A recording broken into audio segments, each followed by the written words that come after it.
যা খিদে পেয়েছি, আশেপাশে কোনো লোকও দেখতে পাচ্ছি না। ওই তো দুজন বসে আছে, ওদেরকেই জিজ্ঞাসা করি। আচ্ছা দাদা, বলছি আশেপাশে কোনো খাবারের দোকান আছে? হ্যাঁ আছে, ওই তো সামনের মোড়ে যাও পাবে। দাদা বলছি আমি তো এখানে নতুন, দোকানটা যদি দেখিয়ে দিতে তাহলে খুব ভালো হতো দাদা। আচ্ছা ভাই, তোমাকে কোথায় যেতে হবে না, তুমি এখানে দাঁড়াও, আমি ওকে বিস্কুট আনতে পাঠাচ্ছি। একটা বিস্কুট আনতো দোকান থেকে। ঠিক আছে আনছি না।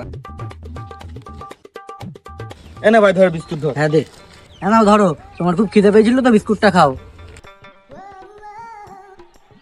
আবে সালে দাদা তুমি আগে খাও, দাদা তুমি এনে দিলে বিস্কুটটা এত কষ্ট করে। না না দাদা, আমি খাবো না, আমি খাবো, তুমি খাও, তুমি খাও, তোমার খিদে পেয়েছে তুমি খাও। না না দাদা আমি খাবো না দাদা, তুমি এত কষ্ট করে এনে দিয়েছো, তুমি ফার্স্টে খাও দাদা। আচ্ছা দাদা, তুমি এতবার করে বলছো এখন, তাহলে একটা খাই। দাদা তোমার চোখে কি লেগে আছে? আহা হা দাদা বাদিকে চোখে, দাদা বাদিকে চোখে। আহা হা। A few moments later. আরে এটা নাটা ভাই না, নাটা ভাই, নাটা ভাই শোন শোন। বল বল। এটা ভাই তোর ভিডিও তো পুরো ভাইরাল হয়ে গেছে রে। এ ভাই আমি তো কোনো ভিডিও করলাম না, আমি কিভাবে ভাইরাল হলাম?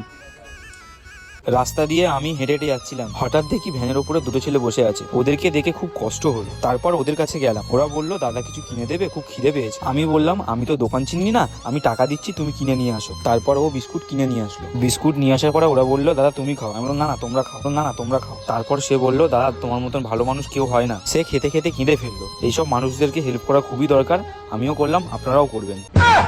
কি হলো?